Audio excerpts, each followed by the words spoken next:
Yeah, so what's popping with it, man? It's Murder Mitten TV, man. Shows Young Bluffy, Young Ro, Young P, Ro, whatever you want to call me. Murder Mitten TV, man. I got this story about Bmf Bleu didnt, man. They saying he done told on Big Meech. Recently they was talking about Big Meech, third party cooperated through Tammy Collins. They trying to say Tammy Collins then got BMF Cuffy locked up. You know what I'm saying? So Blue Da Vinci whole stance in this case was Big Meech was the one who said he told. So now he's exposing Big Meech. You know what I'm saying? Big Meech out. You know what I'm saying? Big Meech ain't I don't think he have addressed the rumor. I don't think he addressed it, but yeah, man, they were just saying Big Meech told. Now they trying to say Blue told because he had a safety valve. Whack 100, loose cannon, 600. They was on the phone with Blue, and they never went over his paperwork. And I guess Whack 100 was saying that the safety valve it caused him to cooperate with the government, so he don't need to see the paperwork. I mean, all the criterias of the safety valve and debriefing, I guess they fall under cooperating or telling. So this term safety valve around. He don't need the paperwork. So that means the judge can depart from what the sentencing guidelines is. And there's, I don't know, 4 or 5 criteria: first-time offender, nonviolent. Blue Da Vinci qualified for all those. And then the last qualifying element of the safety valve is if you have any helpful information about the case, you have to give it. But it specifically says in there, if you don't have any information, if the case, say, is already like over and everyone's taking a plea, which was what was going on with Blue, then you don't have to give any information to get the safety valve. But I'll let Blue tell his own story. How this whole thing about Blue Da Vinci and Rat even come together in the same sentence. All right. It came from Big Meech. I'm a stuffing guy. The stuffing is what holds Thanksgiving together. Don't get me wrong, I love premium carved turkey and cranberry sauce. But if you mess with my stuffing, I'm coming for you. Firefighter approved. And if you want some savings, order on the app.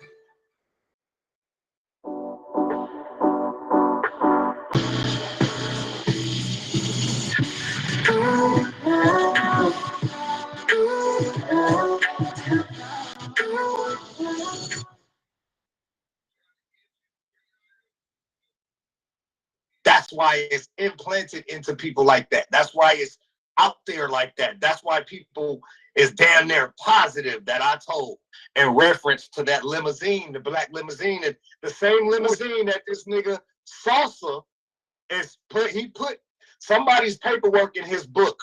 He put my picture next to the paperwork, and he told a story about how I, Blue Da Vinci, told about this limo and all of this other.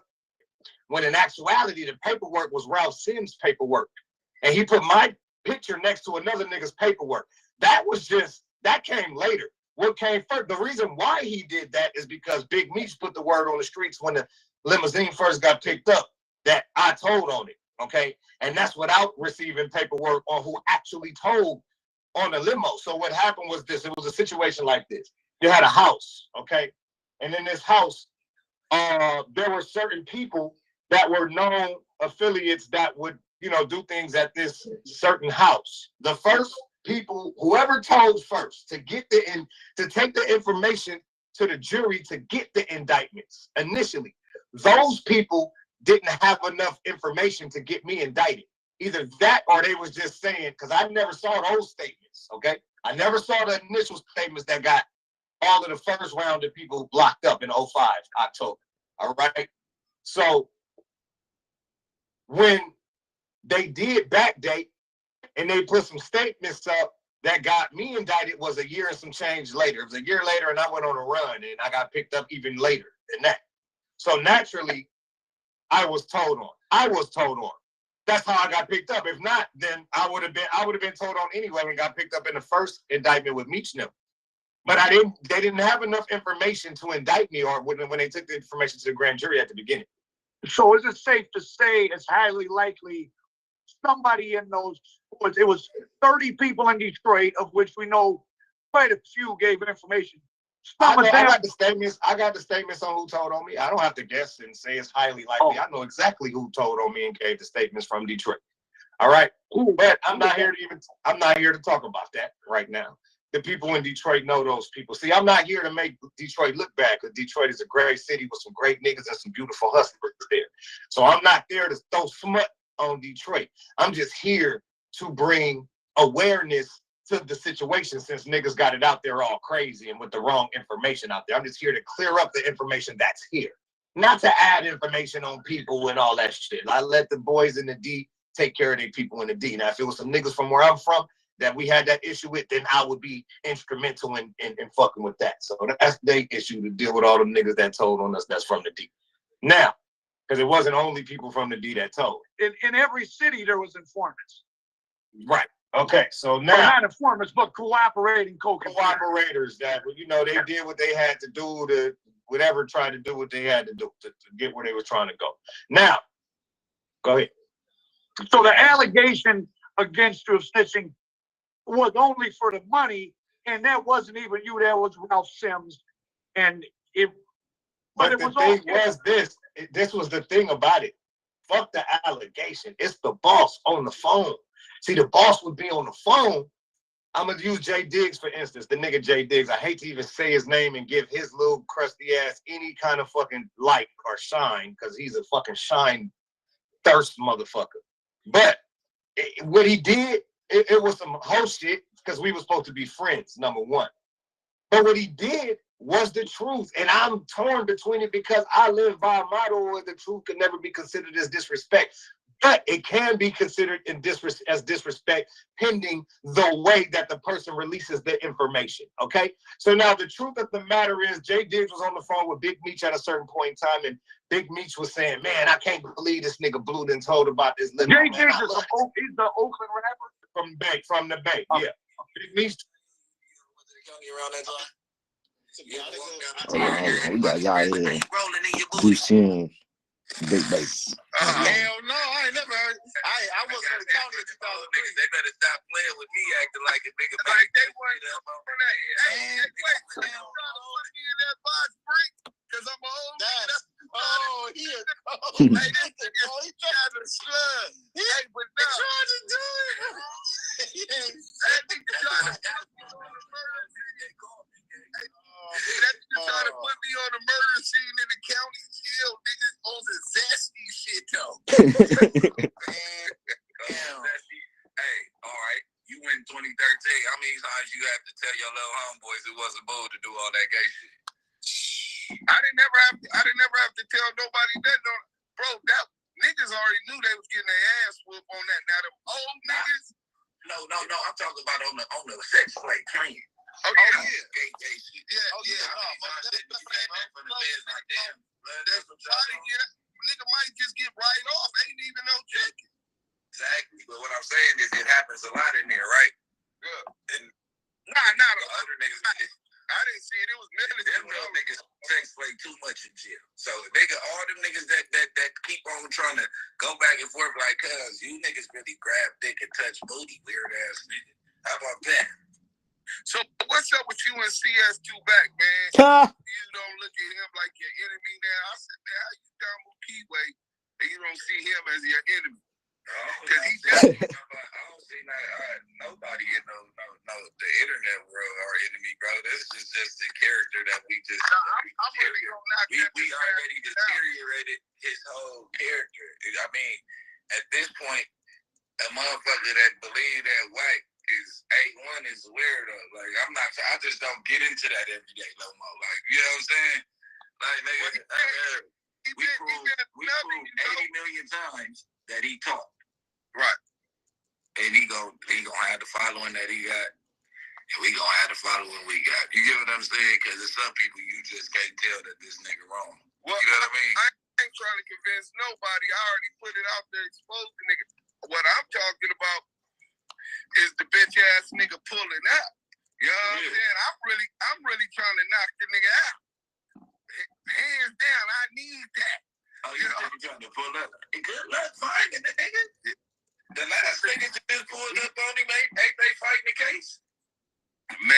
I confirmed that 2 people is fighting the case right now, and somebody called. Singular charger? They still pending charges. No, I said I want to for a singular color charger. Yeah, just happened to be the same color, red and white. That's crazy. You know, he understand what it is. Yeah. Somebody said Wack got a bag. So what, you gonna sell yourself to him? Gang of snitches with a bag.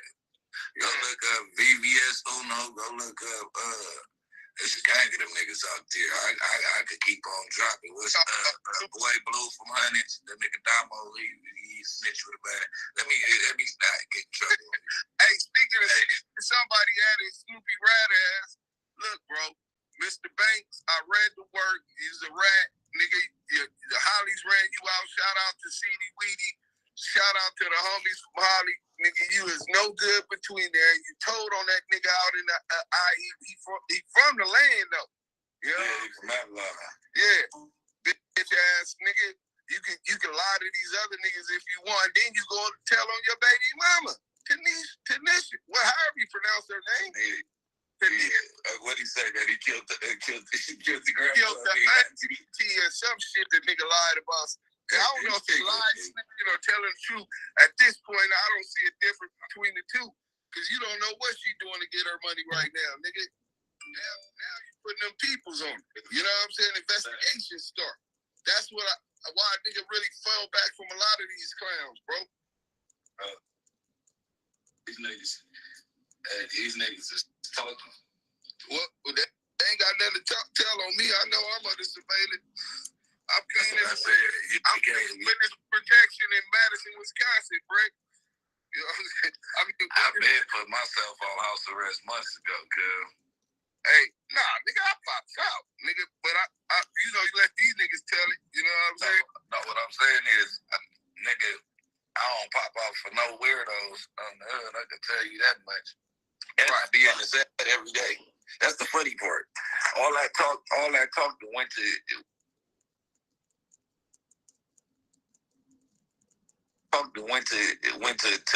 quietness now that they know our. Yeah, but other than that, man, it's the same old shit. We definitely need the back channel. I'll call you and shit. You know what I'm saying? And you already know. It's all done. I just saying you on this motherfucker.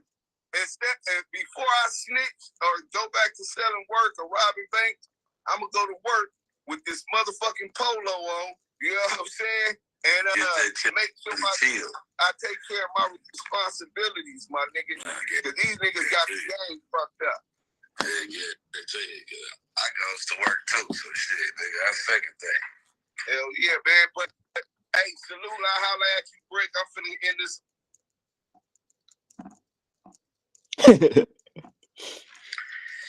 Yo, listen, man. Some things I stay out of, but some things I gotta get into.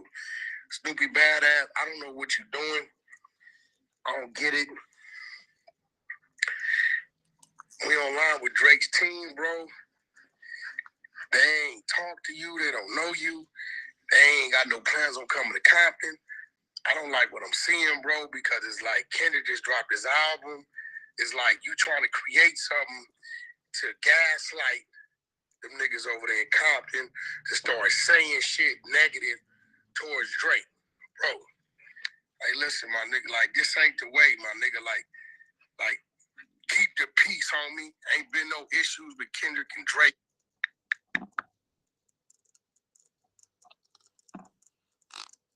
It was a healthy rap battle.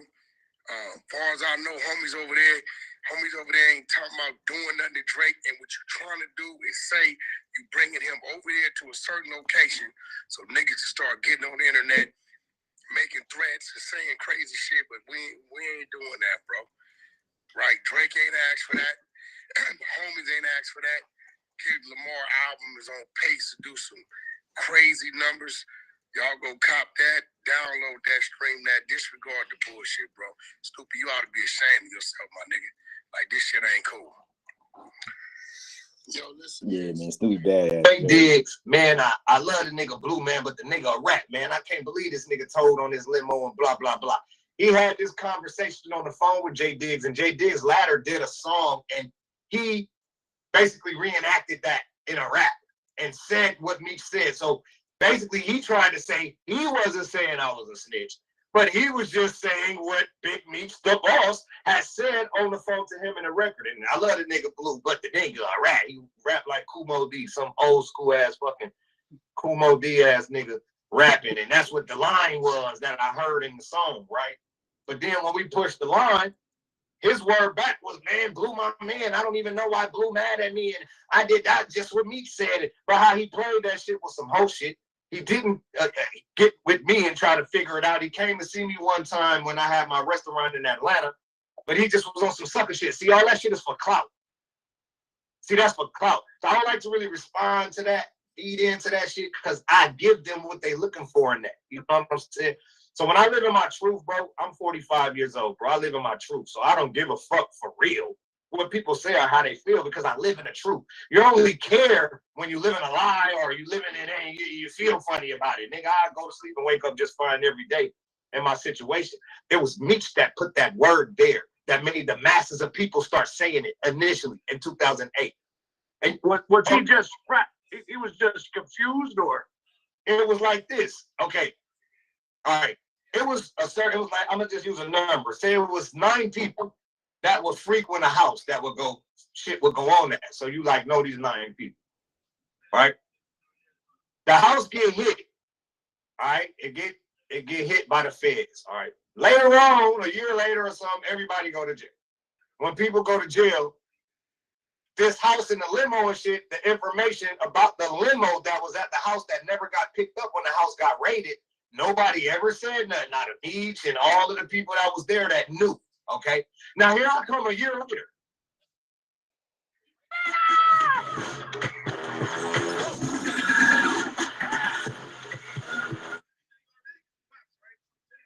I come get picked up a year later now. Nobody said nothing about this limo. So everybody that's in there is feeling like, nigga, if I get out first, that's my $1 million and my 9 guns. I'm gonna get it, I'm gonna have it. That's probably how all of us felt that knew about the limo. Because that's how I felt, nigga. I even had the fucking serial numbers on the motherfucker. So I could track the car down and actually go buy it and get that motherfucker. And I know how to open it up and get the money out. You feel me? So that's how I know all of us was feeling without even talking to the guys about it, right? So I'm in jail, bro, in Atlanta already. I'm already in jail. I'm finna go to my sentencing. I didn't sign my plea agreement and everything. I'm ready to go get my time. And I look up on the news one day in the day room and they had found the limo. And I'm like, what the fuck? So like that night, I'm on phone calls with niggas that night. Niggas is like, boy, niggas is saying you told them about this limo. And I'm like, nigga, what? What the fuck? Hold on, I'm calling niggas. They're like, yeah, man, niggas are saying everybody came through. They didn't say nothing out here. You finna go to Citizen on Friday and now the limo come out. Niggas are saying you told. Niggas try to put 1 and 2 together and just say I told because they figured Blue is the last nigga that really know about this house.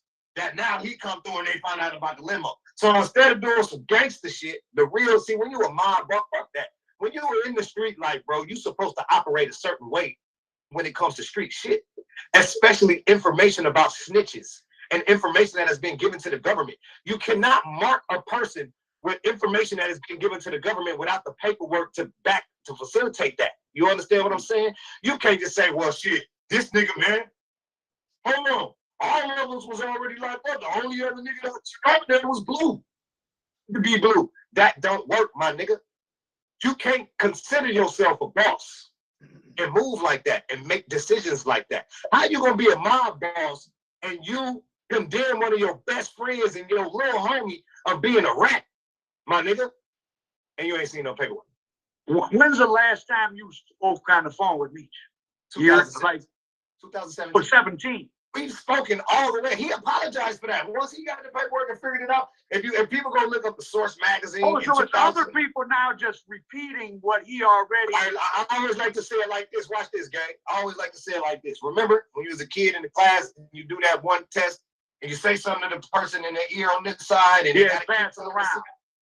That's what happened with me and this shit. So it turned into I told on Big Meech, I put everybody in prison. I done had niggas come on my page, we gonna kill you because you told on Big Meech and the whole BMF. They turned me into William Marshall, into B.I. That from that one thing that Meech said turned me in for years, bro. I've been fucking labeled as a snitch, bro, or just not the inside people that really know, or the people that knew me, or the people that know. Just by the people that's latching on and finding out what's going on. Oh, BMF is what? And oh, Big Meech is who? And Blue DaVinci snitched? That is like a part of it. Like it really happened because it was coming from Meech, bro. So ain't nobody questioning that. And it just spread until the paperwork is just now coming out, niggas, who, for the public to understand that was Ralph Sims' paperwork and not mine, so people can finally stop saying, man, Blue ain't told on that limo. But they try to bounce to something else now. It ain't the limo no more that we dealing with. We talking about something else now. Yeah. Now it's just that I went to a debriefing. It was not that I even told, it's that I did a debriefing. But what niggas don't understand is this was my first offense. Number one, I never knew what a debriefing was, nigga. I heard debriefing the word before, but it always had to do with the military. Never a jail. I never been locked up, nigga. I don't know. Once I got arrested by the U.S. Marshal Fugitive Task Force, bro, and handcuffed, they grabbed me by my neck and by my shoulder, and they pushed me and pulled me anywhere they wanted to go. I never went into a room with the police on my own recognizance. I've never said, oh, I want to go to a meeting, or I want to try to do. Never, ever. Anywhere, only place I ever was through my attorney, and that was my plea agreement meeting. That is where the debriefing happened. There was no plea on the table, and now they just gonna debrief me and find out what went on before everything. No. That debriefing came in with my plea agreement meeting with the feds to see if once, because they gave me everything they put everything on the table that I asked for. The safety valve I asked for, the lower third of the sentencing guide assigned to the lower third we asked for, and shit like that. And they gave it to us. So now we had to go to the meeting. And now when we go to the meeting, that's what the debriefing was. I didn't know that it was called a scheduled meeting with my attorney present and me present, and them showing me all of the statements that these niggas had against me. To me, that's what the meeting was. Okay. Now, if you want to call this a debriefing, they debriefing was showing me all of the statements that these niggas had made against me. That's how I know who everybody had told on me before I even went to jail. Before I even had my own discovery paperwork. When I went with these people, they laid out all the 14 statements that was against me. I had 14 statements against me. That's what my 14 different people? Yes, 14 different people, different statements. According, I only know what I read in the book about you. Like, so you basically pled guilty to unloading cocaine. Yeah. All right. So initially, right, this is what it was and how I got my time. This is explain a lot. Initially, all right, I signed my plea agreement for 109 months. The judge agreed to come out of the mandatory minimum of 10 years because of I was awarded that, and it was back up to the judge's discretion at that time. I don't know how it is now. They got the discretion again, where they can look at your criminal history, your background, and look at your positive accomplishments, look at you in court, hear the case, and make their own decision whether they want to come out of a mandatory minimum or whatever. They can depart from the sentencing guidelines. So now, when you take Blue DaVinci and put him as the defendant, what you got at that time was a half a paragraph on a piece of paper, which was my rap sheet, which was this case. It was the charges from this case. I had no prior. Okay. Now, my positive accomplishments that sat in front of the judge were this tall, and she couldn't see past them. She had to look over them and around them to talk when they were in front of her. I'm talking about I got movie scripts from the roles that I've done, Paramount Pictures, Trimark Pictures. I've got record deals, Koch Records. I've got all of the, things from community people and fucking toy drives I done did, and all of the great things I done did out of the church and all of this shit they didn't turn in. From the school, the principals, all this shit that we do to get the people to turn in the positive information. The shit was this tall on her desk, bro. People have to understand that this is a judge we was dealing with. I didn't go to trial. I didn't have a jury to decide my fate. I had one person to make a decision on long conversation about it. How she felt about Blue DaVinci was, I don't see how you got caught up with these people. You had a fucking great career that you was already in, not ahead of you. You were already in the career. And she was like, bro, how did you do this? And my whole thing was like, look, I didn't sign up to this shit I signed up for this shit to do music. It was stomping ground entertainment. That's the fuck what it was. All that extra shit. Period. So if I gotta go to jail, I gotta go to jail. But I'm going to jail knowing that I was doing motherfucking music with these niggas, blah, blah, blah, blah, blah. If the shit went the way that it was supposed to go, none of us would have went to prison. If everybody could understand that, maybe people think I'm crazy for saying that, but I will get to that later, and I'll show you actually how we wouldn't have went to prison. if the shit would have went how I envisioned it and planned for it to go. All right, so go ahead with your So they didn't even say, there was no pleading guilty to you really distributing drugs, just kind of helping unload and moving around. Okay, so look, I pled guilty for the distribution of 150 more. Is That what you I were pled supposedly guilty to. personally sold, or that you unloaded?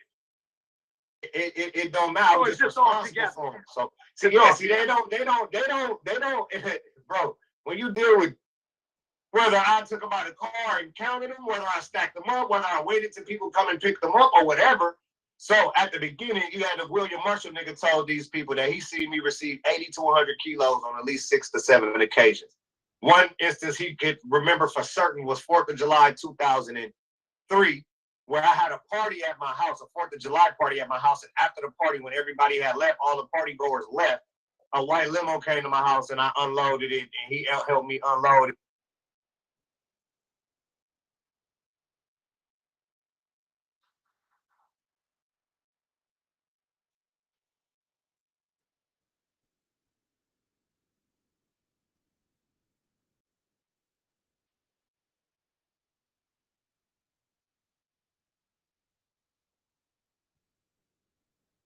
You can choose from in our help center. Here are some basics that apply to most encoders.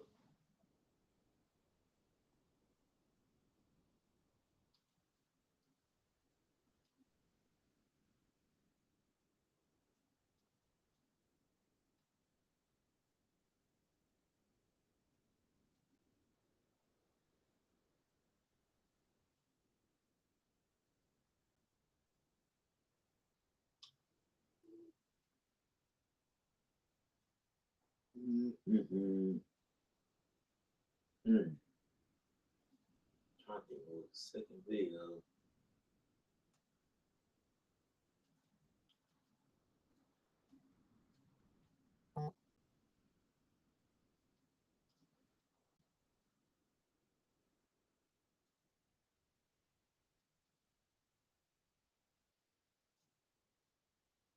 The accused drug lord they call El Mencho is considered in law enforcement circles to be Chicago's public enemy number one.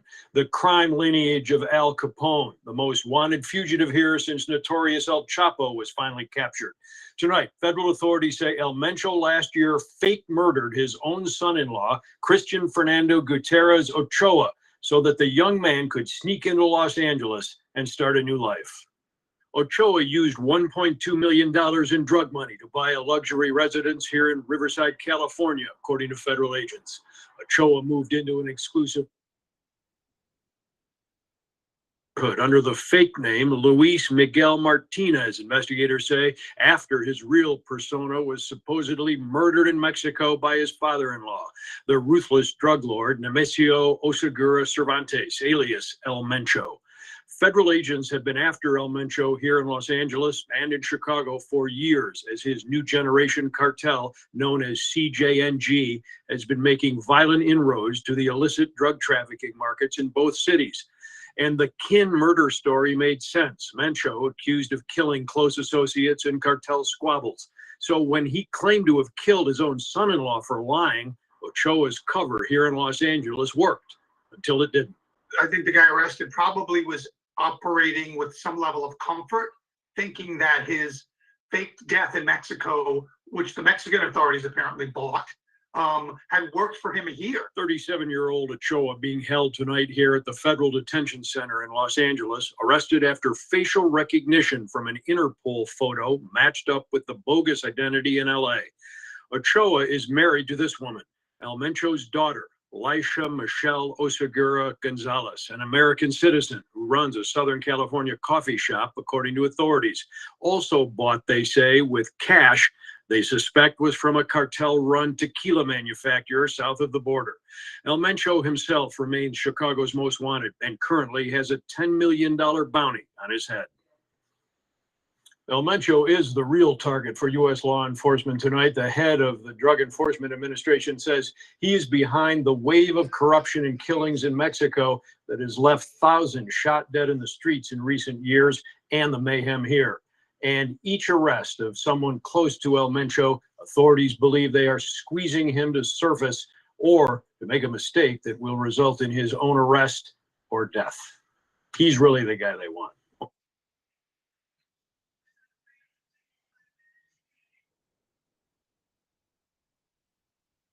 Discover BetMGM Casino and leap into a world filled with all your favorite casino games.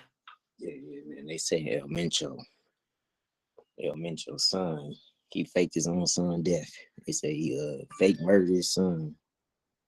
They claim to fake murder his son, and then Mexican officials believed it. So he faked his death, and then facial recognition somewhere, I guess, recognized his face and took him to jail. Took him federal holding where he awaiting trial, I guess.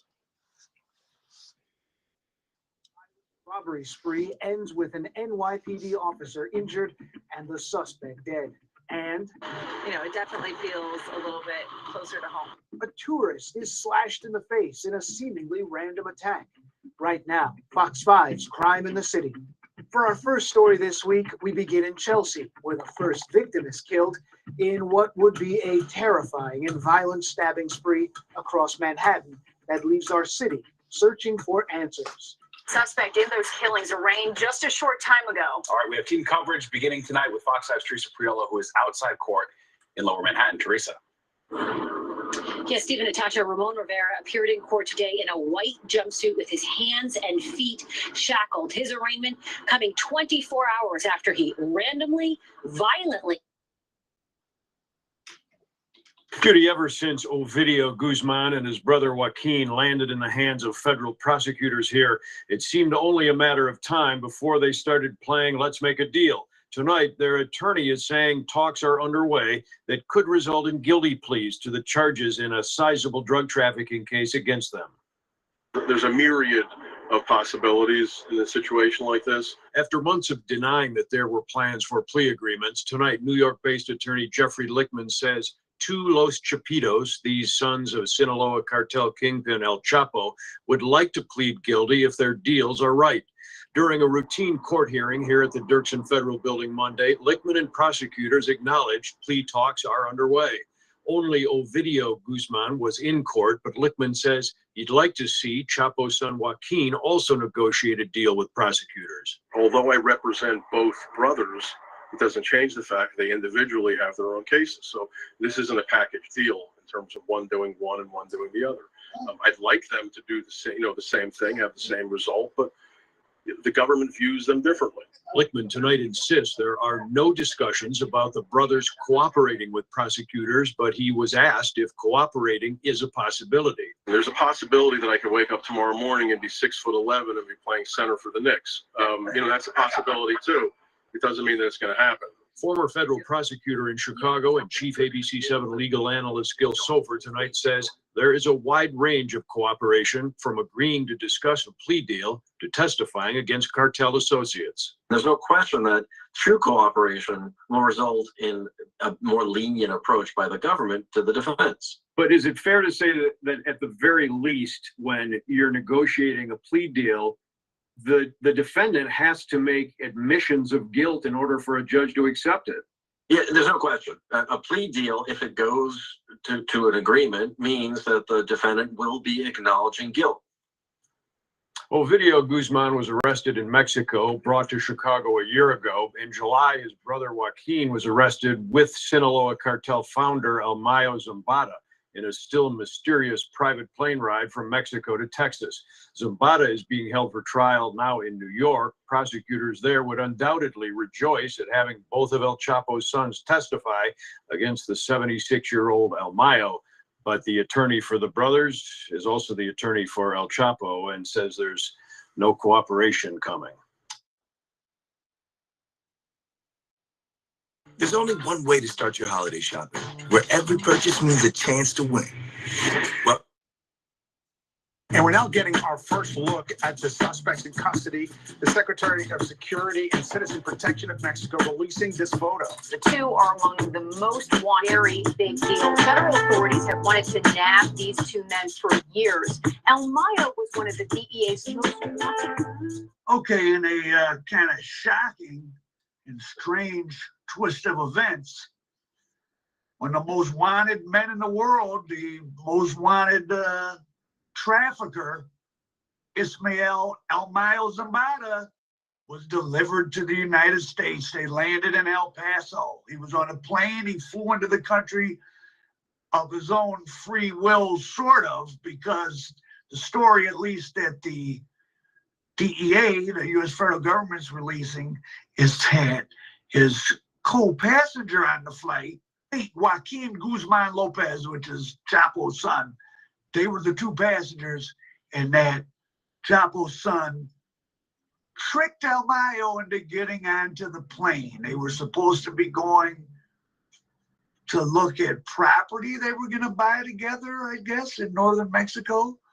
And instead, they kept going and they landed in El Paso, and the feds took them into custody. So this is pretty shocking. I don't know what to say, but I guess I shouldn't be shocked by what these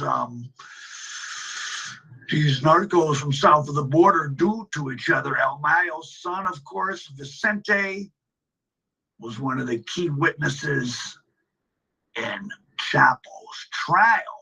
So now Chapo's son, I mean, is he getting back at El Mayo? This is wow. So Chapo's son, of course, his brother Ovidio, was taken into custody a few months ago, and he's one of the Chapitos, one of the guys that, one of the four sons of Chapo that took over the business, and he's been in custody for some months. What sort of, I mean, clearly some deal has been worked, but this shows the craziness of building your whole criminal justice policy, or strategy, I should say, around informants. I mean, so Chapo was public enemy number one. You got him. You gave him life. And of course, he was sort of pre-Fetty Wap, as we say on the internet. So Chapo goes away. He supposedly was the architect of all of America's dope problems, but things just got worse. Of course, as we know, ODs have skyrocketed, etc. And as last intelligence reports were that Mayo and Chapo's sons were sort of beefing over territory, but maybe that was just their underlings, and that obviously they maintained a relationship on a higher level, or maybe this was, who knows, maybe this was presented as a peace offering. Hey, let's chip in on some property. And in fact, Chapo's son delivered El Mayo to the U.S. federal government in El Paso. Wow. Never saw this one coming. Everyone thought El Mayo was hiding out in the mountains, like El Mencho was presumed to be doing. But it shows you the comfort level that these guys actually have down in Mexico. Chapo, of course, wasn't really in hiding. He would pop into Culiacan and other cities, and his men would go around and take everyone's cell phone in a restaurant, but then he would say, "You're the guest of Mr. Guzman today," and he'd pay for everybody's meal, and he would eat out. And of course, famously, he met up with Sean Penn to give an interview, and that's how they caught him the last time. And I'm kind of at a loss. Pretty shocking. So there's a $15 million bounty on El Mayo, and there's a $5 million bounty on Mr. Guzman. Now, does Guzman get both the bounties? Now, of course, I'm repeating the story the federal government released. Is that what really happened? They, like anybody powerful should want to do, is control the narrative. So that's the story they've released. Is that really what went on? Sounds plausible. I mean, he wasn't taken into custody in Mexico, even though he clearly was comfortable getting on planes, shows you how much the Mexican government was looking for him. Mexico seems to have become just a total, well, not a total, but outside of Mexico City, a narco state. But El Mayo used to be part of the Juarez cartel, Lord of the Skies, Amado Carrillo Fuentes, who supposedly died during plastic surgery. Who knows if that's even true? When he died or retired and went into hiding, whatever happened, El Mayo, allied himself with the Sinaloa Federation. And of course, he and El Chapo were, I don't know, there's not really a hierarchy between these guys. Like, U.S. federal government or prosecutors tend to describe any criminal conspiracy in the sort of like a version of the Italian mafia, where there's these strict hierarchies. So whether you're talking about some guys selling dope on the street in Detroit or the Mexicans south of the border, they always describe it in this mafia-like way, where there's, oh, this group is under this capo and this is the boss. But really, it's just a lot of guys, excuse me, who work together. Now, and each of them are very powerful, and each have their own enforcement wings, and sometimes their enforcement wings get into it with each other. But one El Chapo's son's taken into custody late last year or last fall in a daring raid and delivered immediately to the U.S. Of course, there was lots of violence associated with that, but he's in U.S. custody. And so now his brother has delivered El Mayo. I wonder what sort of sweet deal they've cut. He didn't do that for nothing. Remember, El Chapo's wife, Emma Coronel, she unexpectedly landed in Washington, D.C. a few years back, went to court, got herself a deal where, I mean, I don't know, she did less than 2 years, I think. And she got out. Her and her lawyer and some other people went to a nightclub in L.A. Hacerlo en Los Ángeles en el Día de la Independencia de México era una de sus metas, algo que Emma sabía y la razón que le hizo salir en público. Sobre todo en... And we're making it rain and having drinks. We're kind of in bizarro world. I mean, this truly now is the age of the gangsters, even more than the 1920s. And they are now using the U.S. federal government as a tool in their own internal power struggle. So one of Chapo's sons showed up and landed in El Paso on a plane and had Ismael Zambada, considered to be, maybe along with El Mencho, the most powerful guys in the underworld in Mexico. Everybody thought Zambada, he's 78 years old, everybody thought he was gone. He was in hiding. Well, not so much in hiding, but that he was just, you know, in some mountainous area where they weren't going to get him. Boy, it'll be interesting to find out, though what comes out may not be the truth, but it'll be interesting to at least hear the storylines of what went on behind the scenes. Zambada's own son is still in witness protection. He should have completed, I think he got like 11 years for his testimony against Mr. Guzman Sr. back in what year was that trial? 2018, and he was taken into custody in about 2014. He's got to be out, but he's in witness protection. Don't know where he is now. His son, or now his 78-year-old father's in custody. But of course, as we've seen, they've been taking out top-level people from Mexico. You know, Chapo, many others get killed, put in prison. And just more and more and more substances continue to flow over the border into the U.S. It's not slowing anything down. Global coca production is at an all-time high. Doesn't mean it's all coming to the U.S.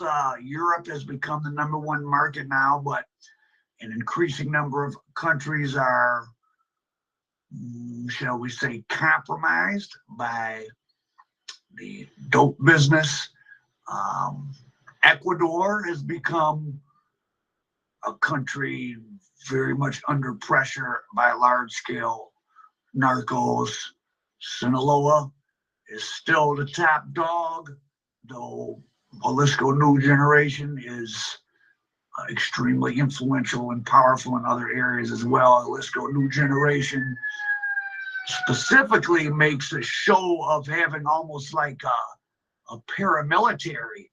They have like things that look like tanks. They produce videos where they have hundreds of guys dressed in CJNG gear, marching around, impacting the elections. What are the long-term plans of these guys? Hard to say.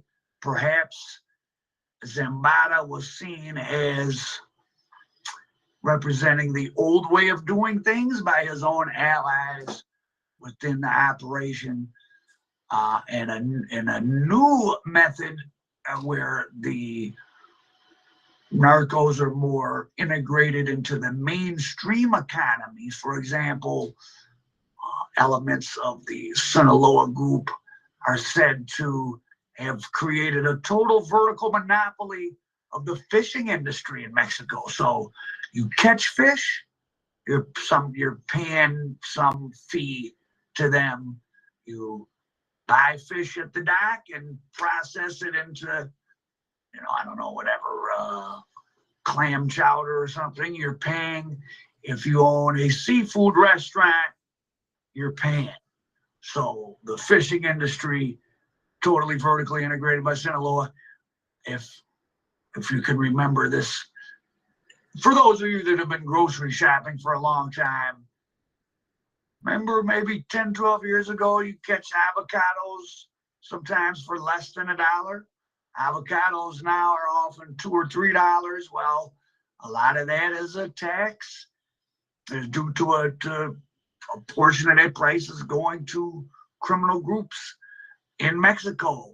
They have a stranglehold in a lot of areas on lime and avocado. Well, they don't grow it, but they make the people that grow it pay a fee. So they're really sinking their teeth into the whole Mexican economy. And Mexico is not really a third world country. It has areas, parts of it are like a third world country, but of course, on and off, it has had the world's richest man, Carlos Slim, was of Lebanese descent. But of course, just so you know, the way the Mexican economy works, his business and many of the business models of the richest people in Mexico would not be legal in the United States. It would violate antitrust laws.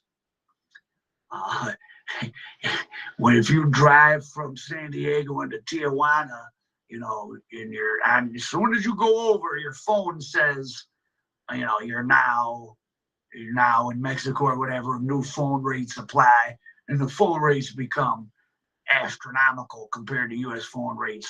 And that's where he makes a lot of his money as a government grant, or he did, for almost total control in the telecom industry. No wonder he's so wealthy. And it seems to be the kind of deals the government is cutting with the people from the underworld in Mexico. And the more I'm talking through this, I'm thinking maybe Zambada was too old school. His time was over. He was 78 years old. Maybe, I would imagine they're in it for the money. They would probably prefer, if they can, to make their money off extorting, like the Italian mafia. The smart ones moved into different things here. If you didn't know, many legal businesses around the country were started with organized crime, seed money. Several restaurant chains right here in Metro Detroit that shall remain nameless. The land that one of Detroit's casinos sits on is leased from a guy linked to the Detroit Mafia. So, but would you rather make money off extorting avocado and lime and fish and not really be a topic of a lot of law enforcement attention? Or would you rather send crystal confetti over the border and subject yourself to huge prison time in the U.S. Well, I mean, unless you're a crazy person, you'd rather make money with less risk. Maybe in the Chapo sons, specifically, they've been heavily involved in trying to take over the retail distribution of high-end reefers there in Mexico. Dispensaries. So Chapo's son are big in the dispensary business, and Mexico in the last 10 years has become a big consumer of what they used to just send over to us. Crystal, very popular, as in Tijuana, is 50 cents. You get a capsule of it.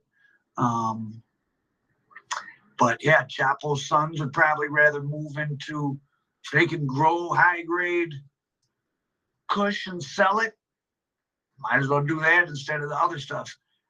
Not saying the other things are going to stop, but this is pretty interesting. There must be a lot of games of thrones type of thing going on behind the scenes, but Chapo's son got El Mayo, his father's supposed one time equal, to get on a plane, and they landed in El Paso. And now it'll be interesting to see what goes on with Ovidio Guzman, the son that was already in custody. Will he get a sweet deal with his new brother? Will they get sweet deals like Chapo's wife? Maybe so. I wouldn't be surprised if the U.S. government, and I don't think this is a bad thing, the U.S. government's job is to stop the U.S. population from being harmed. Perhaps the idea will be control who's in power down there in Mexico, let them do what they do in exchange for them turning down the production of Fetty specifically, but also crystal, because those account for so many overdose deaths in the United States. I wonder if those type of conversations are being had. You know, we'll let you serve short prison terms and go back and be in power, and in exchange, we want to see less production, much less production of these very hard drugs, and less of them sent to the U.S., which should be the U.S. government's goal. Putting people in prison should just be a means to the end of harm reduction amongst the U.S. population. We shall see. So El Mayo is in custody, brought there by Chapo's son. Wow, what a deal that was cut. So look for some interesting things. El Mayo has many indictments sitting on him, quite a few of them out of the city of Chicago, but probably any city could indict him. New York got to try Chapo last time. I would imagine the Chicago prosecutors would like their chance at Zambada, and he's already listed in the Bureau of Prisons. I mean, his name is in there. It says BOP not in custody, but he's already in the system. So El Mayo has been brought to the United States and delivered to the U.S. government by one of Chapo's sons.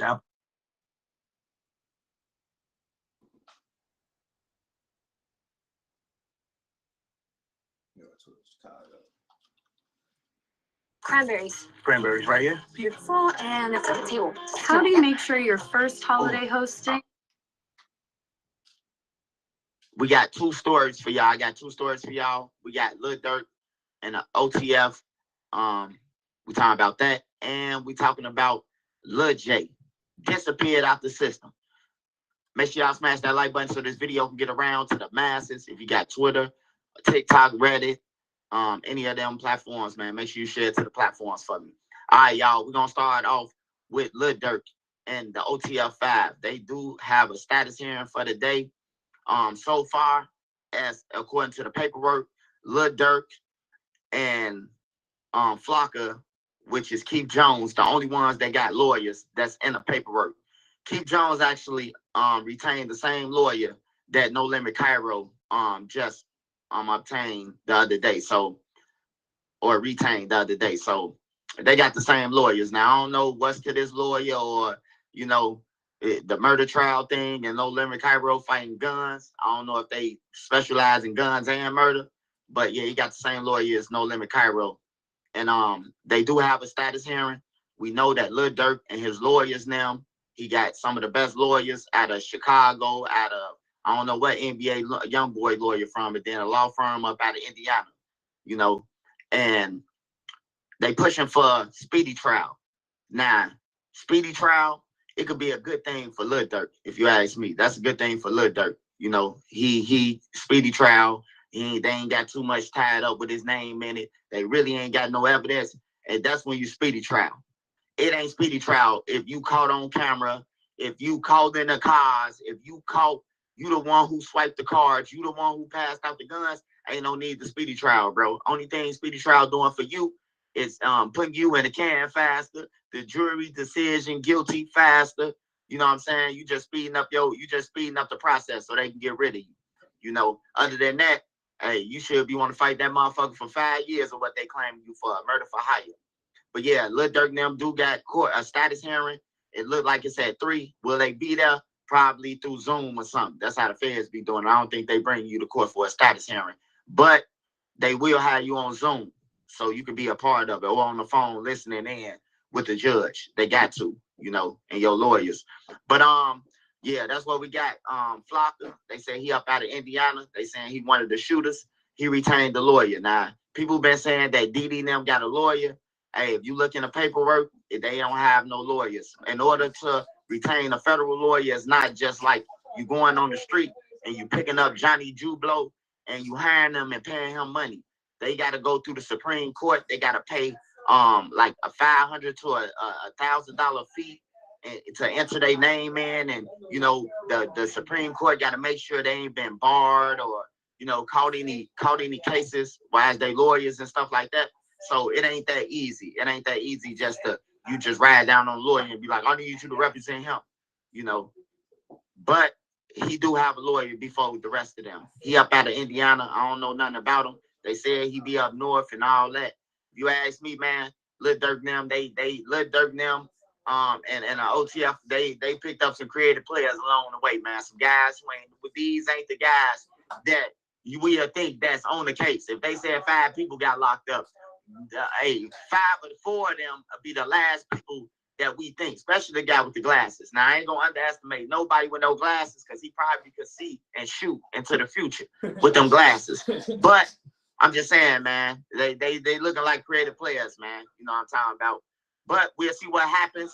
They speedy trialing it. They want the discovery, the evidence. They put in a Brady versus Maryland case, and they wanted, and the judges demanded that the prosecutors turn over all the evidence. So once they turn over the evidence, that means they got to release the witnesses and all that. They got to start slowly releasing their names and stuff. And as they release them, they gonna put the belt to them when they get found guilty, man. So that's what I got on them. I'll be back at y'all with a more update as the update comes. I'll be back at y'all with an update. Hey, then we got Lil J, 00, man. King Lil J, oh so arrogant. He was in the system. I don't know what happened, but he was supposed to go to court and cop out to time that would align to the time that Lil J been in there, which is about 2 years, and it will align with the 5 years that he was going to take or whatever, and it'll add up to him doing no time.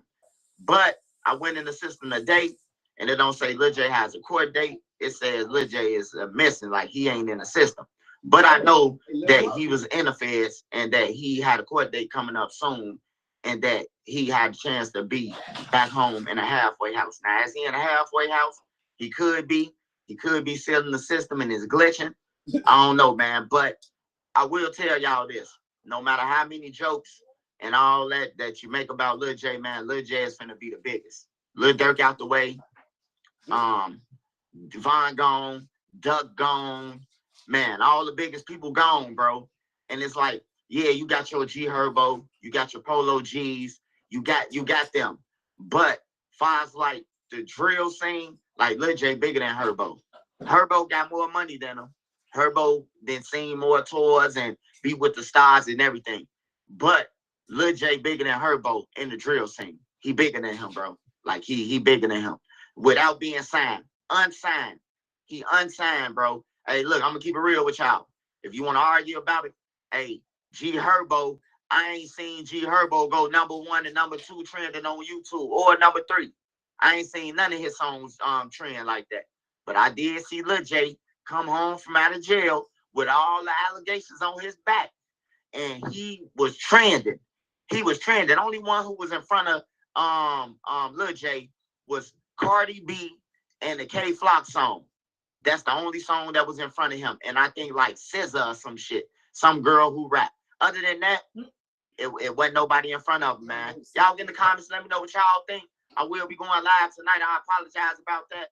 Man, I be in school, man, and I be tired, man. I ain't gonna lie to y'all. I get off them lives, man. I be nodding off in school, and I need that so I can shoot these movies for y'all when I'm done.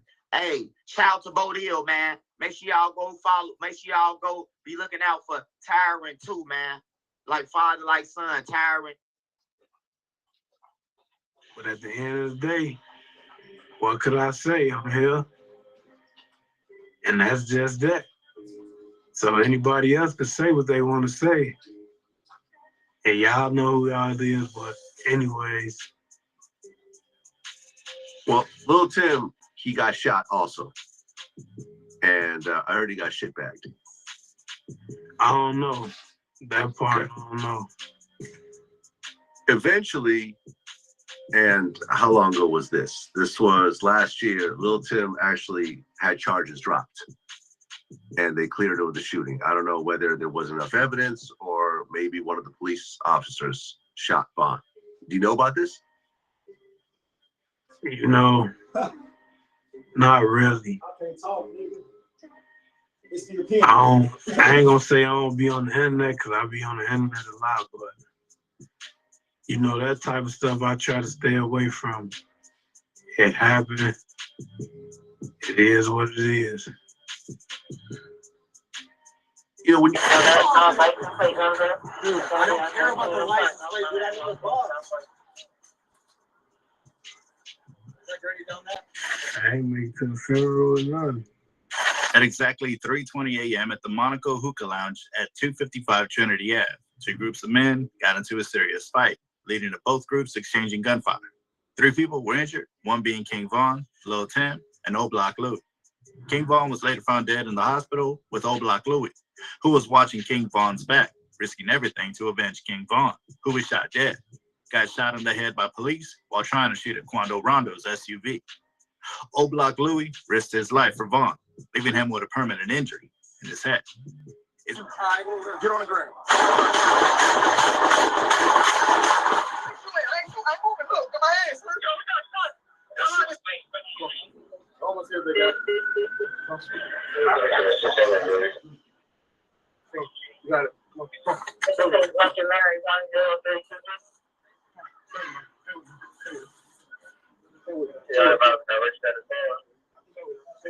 It's crazy to see him conscious while being head tapped. The cops talking to him and trying to keep him alert probably helped too. Some argued it was a miracle, while others said it was his adrenaline, as Louis was chasing on foot and shooting at Quando's Durango when they took off west on Trinity Ave. He ran from the parking lot across from the hookah lounge, and that's when he was shot in the head. In this clip, he's still on the opposite side of Trinity Ave from Monaco, but closer to the corner of Trinity and Ted Turner Road. Also, somewhere in the video, the cop was talking to BJ in the back seat, and someone leaned out the passenger window and said, "That's Slutty laying in front of the car gang." This car was parked in the parking lot directly west of the hookah lounge building. You can remember when he got shot, everyone thought he was dead for a good 3 to 5 days. Even he couldn't believe he would make it.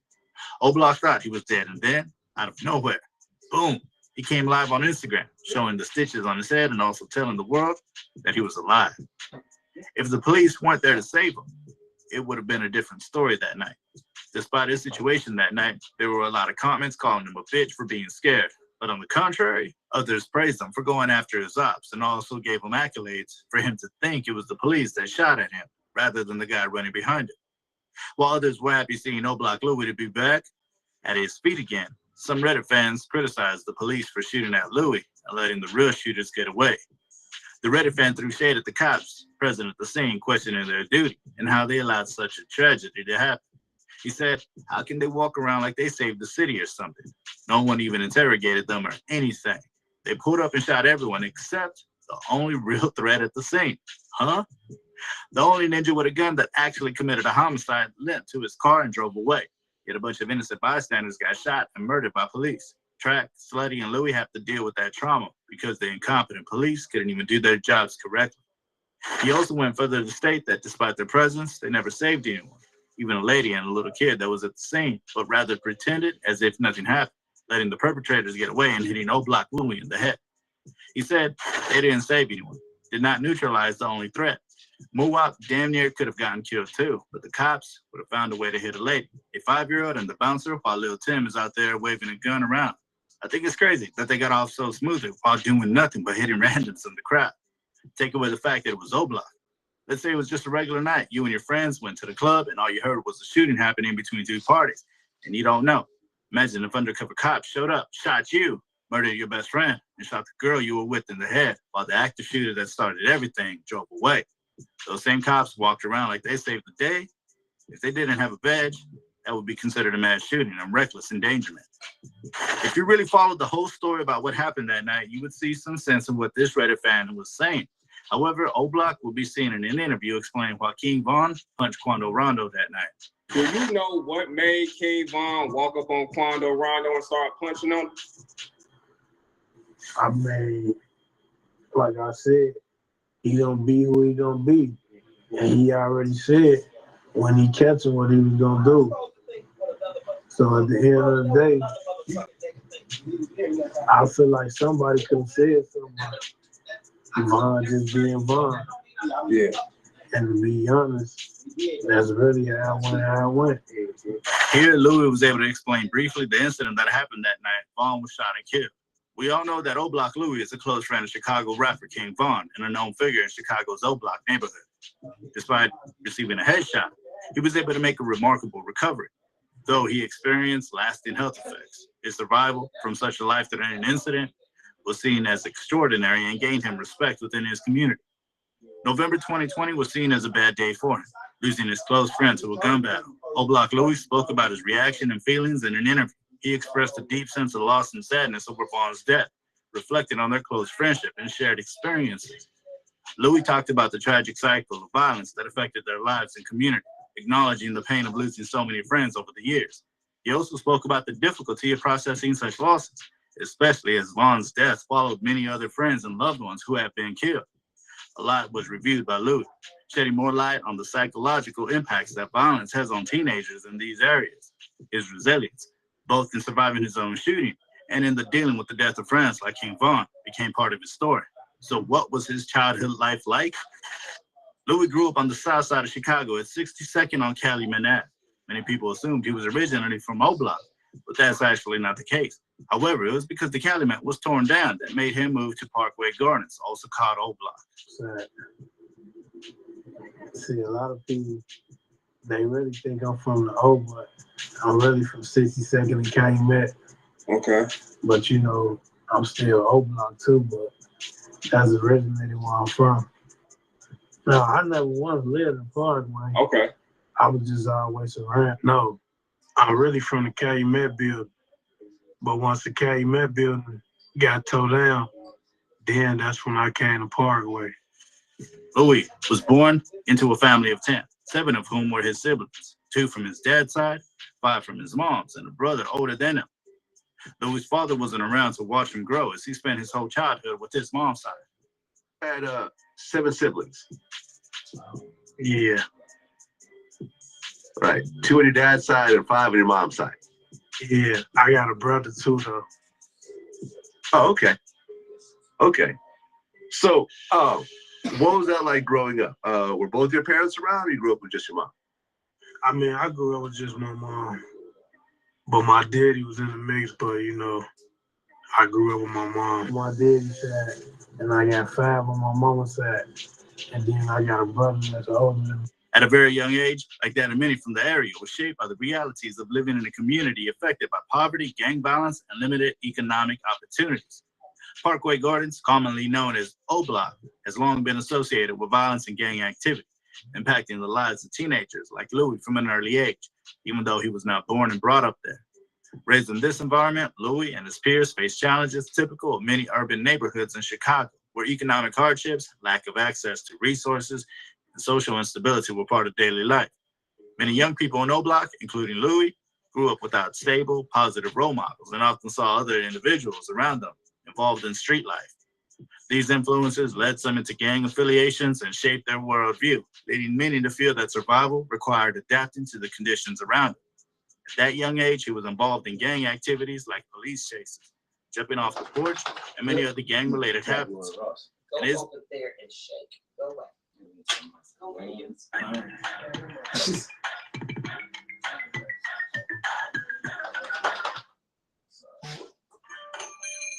Hey, Welcome to Greek Tea. Welcome to the Greek Tea.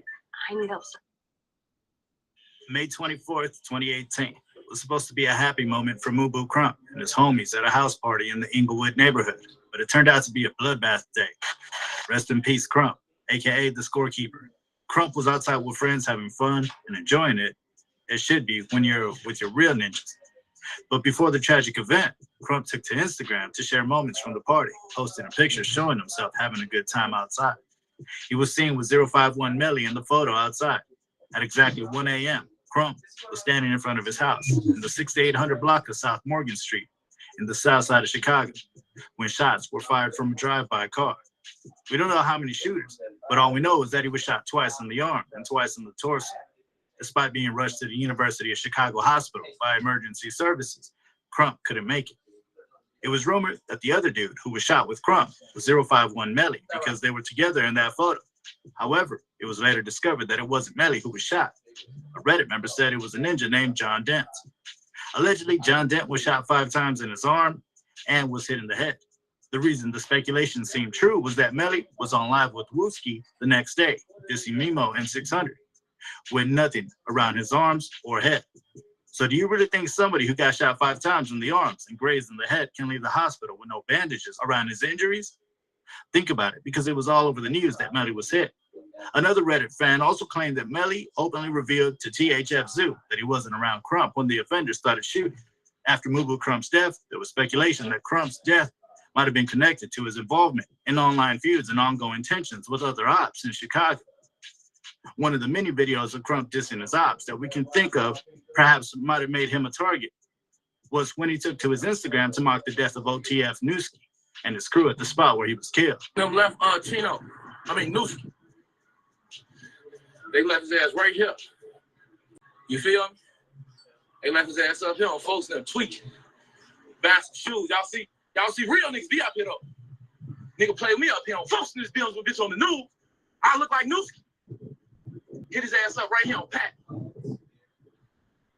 I'm with the nigga that did. He don't want to be on camera though. Hit his ass up right here on Pat. You hit my boy up. Right here, you feel? Historic events. Y'all know I'm gonna bring y'all around this shit. Historic events. Wish a nigga would play with me, boy. I look like Newski.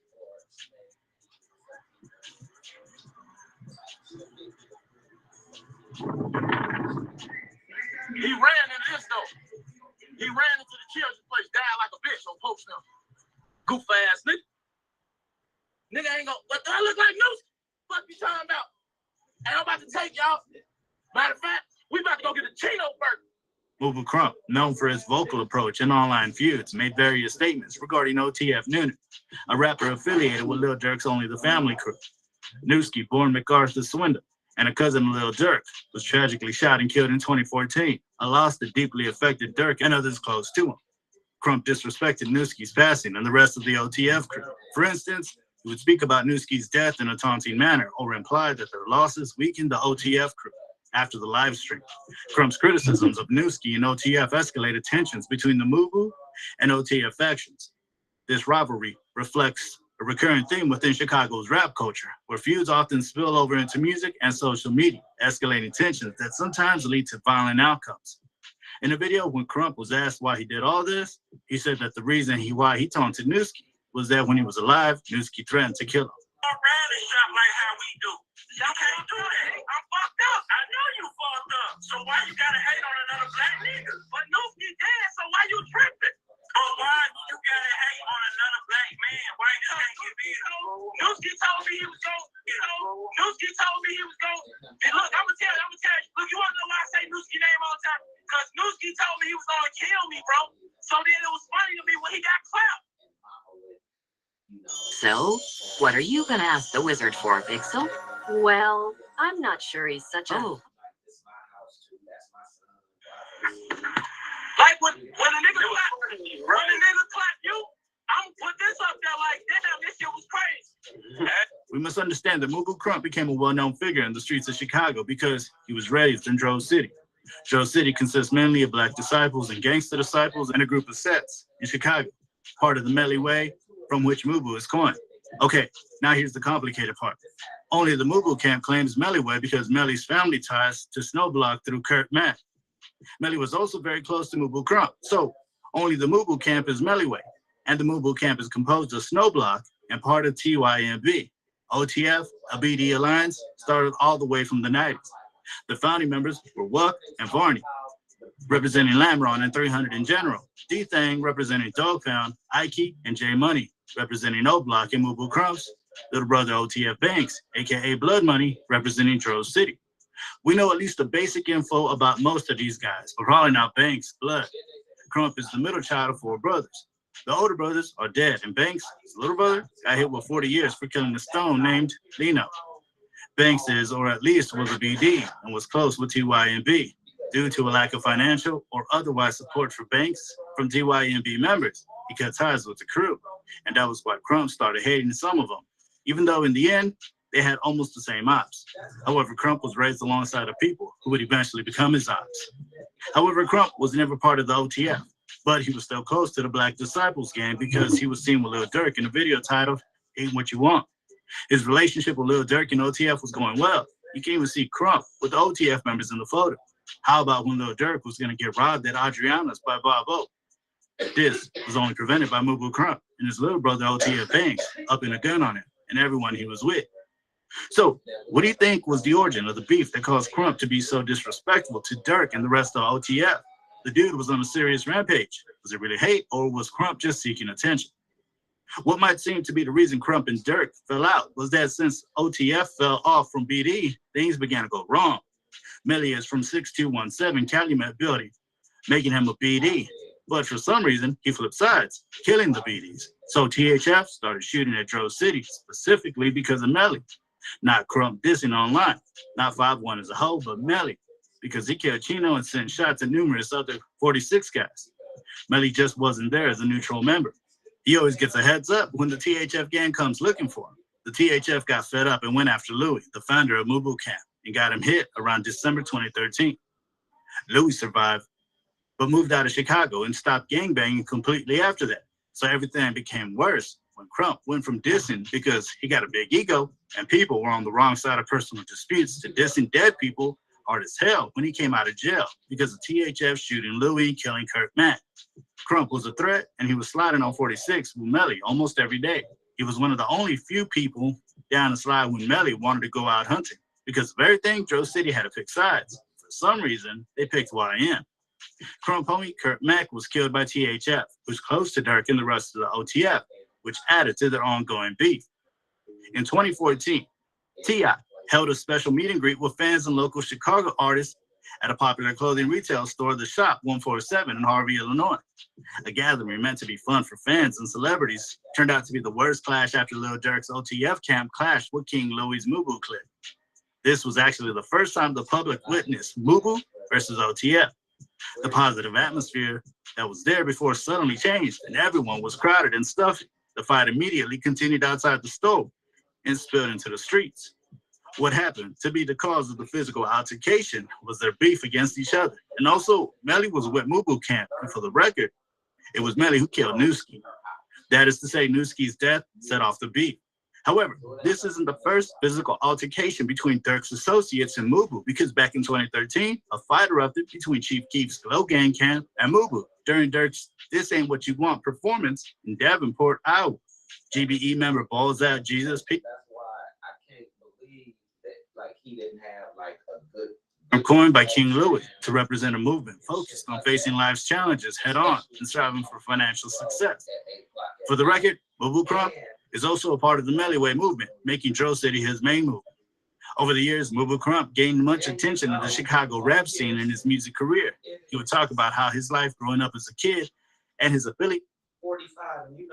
Zales Black Friday specials are here and only in limited quantities, with up to 50% off. Find as a Gangsta Disciple member from Drill City and the Street Connections. It was because of his activities like going after his ops and sliding back for his homies that gave him the nickname the Chicago Score. You know how dark a name it which is. suggests he was seen as a person who kept score. You know how pitch black it be killing at him and 5 keeping track o'clock. of them on his Can you score. imagine 8 o'clock? He would release a full track of songs dissing his ops and also go on social media to taunt him. Yo, it's your boy Trisha News, and I'm back at y'all with another one. Appreciate all the love, support. Thanks for everyone who subscribed to the channel. If you ain't subbed to the channel, make sure you do. Make sure you join the membership. Shout out to the Real Mod Squad, man. If you ain't following my mods, follow their videos. They at the end to click on their videos, man. If you got anything extra, coats, jackets, food hygiene, thermals, sweatpants, jeans, anything, man, extra. Bag it up, take it outside, give it to somebody who less fortunate, man. Remember, we all one step away from being homeless, man. Happy Friday to everybody. It's your boy Trenches News, man. And we got a story, a mystery, man, that's been going on over the internet for months, man. And people claiming bodies on the internet that they ain't do. Well, all the parties are dead, so ain't nobody got to slide no more because everybody who was involved with anything, they all dead, man. So we should just go ahead and go with our life and try to take care of our families the best way we can. The situation is FBG Wooski, man. STL Man, which is Can't Get Right. Y'all call him Man. I could call him Can't Get Right because that's what I've been calling him. Ambry, and Melly. We talking about these for Mubu Crump. I ain't got Wooski in the thumbnail because I couldn't find no clear picture. All these pictures look like they fluky, so I had to just put the main characters in there. Even though Wooski got caught with the gun 10 days later. All right, so we know about the Melly Mubu Crump beef. We heard his sister come out and say that Melly killed Can't Get Right. We heard all the rumors that Melly shot Can't Get Right. That Melly and Mubu Crump got killed by. Melly and Mubu Crump got shot by Can't Get Right, and Melly survived, and Mubu Crump got killed. It's actually paperwork that's out there that Can't Get Right. The police, he got grabbed for it. People were saying that he did it and he got grabbed like 3 days later after they got killed. Well, Wooski got caught with the gun 10 days later and arrested for the weapon that was used in the shooting of Melly and Mubu Crump. Over there on 69th Way. Ambry ended up dying. We never knew what happened to Ambry. We never knew the situation in full circle. Well, we're going to get into the whole situation and we're going to get everything correct. I seen a couple bloggers out there, you know what I'm saying? They probably ain't know, but I'm going to correct them. Ambria was last to die. She was the last person to die. Can't Get Right. She was grieving about Can't Get Right, saying that you let them take you out. So, in this fact, she got killed 2000. She got killed later on. Why did they get into it? Why do Mubu Crump and Can't Get Right get into it? How did they get into it? They got into it because some guys from Drill City had jumped on Can't Get Right. They jumped on him, and Can't Get Right had a hatred because Mubu Crump was on live talking about it. He was bragging about it, and him and Can't Get Right, you know what I'm saying? Can't Get Right was mad about that. So that adds up to why they got into it. So, you know, Ambry was at the party with Melly and Mubu Crump. Focus on the business you're in, not the technology you need. Learn more at ncrvoyix.com. I was involved in areas of pro-life advocacy for more than 10 years. But what concerns me is Project 2025. He was there. She didn't get hit. You know, the location was dropped. However, a person found out that he was there. They could have found out through other people who was there because they link with Wooski and them. They link with STL. They link with everybody else, who everybody else cool with. Just because one person into it with somebody, and that's why I don't get about the streets. If your homie into it with somebody in the streets and somebody talking about killing them, like ain't no mutual shit. Fall back or you ain't got nothing to do with it. Just fall out. Cause you hanging with the nigga who gonna probably kill your homie. It look bad on you, man. Melly can't get right. All the whole situation is a snake eat snake. I can't believe all of them was hanging around each other. I still can't believe like that Duck had him around, man, and hearing like all the stories, man, from since Raheem died, you know, that was circling around Melly. That he did it. We seen Melly brag about it. You know, so I don't even know how the hell he got around Duck. But I see why Billionaire stopped hanging with a lot of people, bro, and Billionaire went his way, or he would have got picked off dead, you know, from hanging with a person. Thinking with your heart and not with your motherfucking mind and spirit, you know. So, Can't Get Right went over there, shot. We know for a fact that he shot Mubu Crump, killed Mubu Crump and Melly. We know that for a fact, man. Or somebody else did it from the block, and Wooski got caught with the gun. We just gonna say that. But since Can't Get Right dead, man, we just gonna throw it on him, man. Can't Get Right, goddamn it, got back for him getting jumped on. You know, Melly knew for a fact. Melly knew that Can't Get Right did that shit, cause he hanging with the same people Can't Get Right did. So somebody from Gyro could have told Melly, man, Can't Get Right did that shit. I'm telling you, it's full of snakes over there. It's full of snakes, man. Taekwon got killed by Gyro City, bro. Gyro City, you know what I'm saying? Kill Taekwon.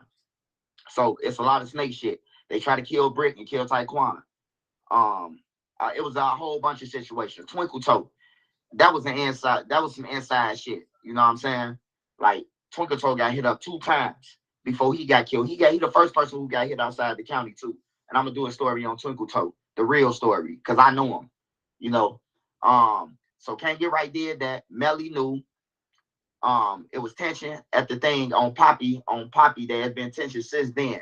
You could see the tension when Poppy balloon release or whatever day that was. They was having it for Poppy.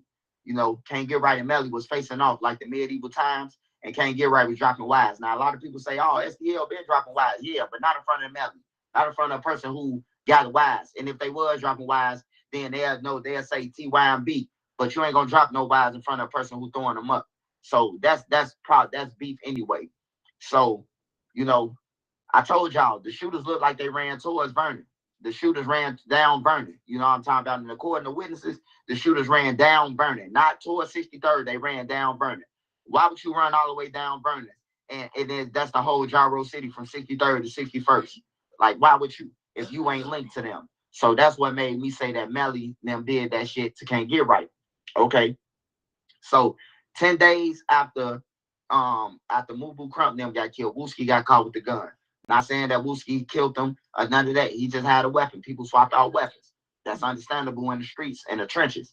You know what I'm saying? The big part about it is Ambry. Okay, now they said it was a white truck. Now, it's paperwork out there that's saying that Melly them had a white truck. You know what I'm talking about? That Melly them had a white truck. And it just so happened if who the hell Ambry gonna get in the car with that she trusts that's finna leave her in the alley. You know what I'm saying? I can't think about nobody but Melly because he thinking that Ambry set him up. And then he know how close that Ambria was. Like Ambria was throwing us hint about Marcus and Moda. You know, even though other factions of blocks was taking credit for Mubu Crump and for Marcus and Moda. We even heard Mubop say, you know what I'm saying, knock the A devastating relapse of anti-AQP4, antibody-positive NMOSD, can pull you away. Yo!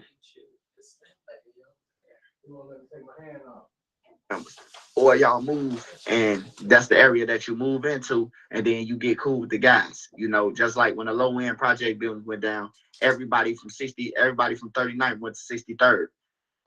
And Doug now went to 63rd, Brick now went to 63rd, and so as myself went to 63rd. So I understand that. Melly, like, he been around like all the people, all the main players, all the big players, the Kurt Max, the Slims, the Bump J's. Like, he get respect for everybody.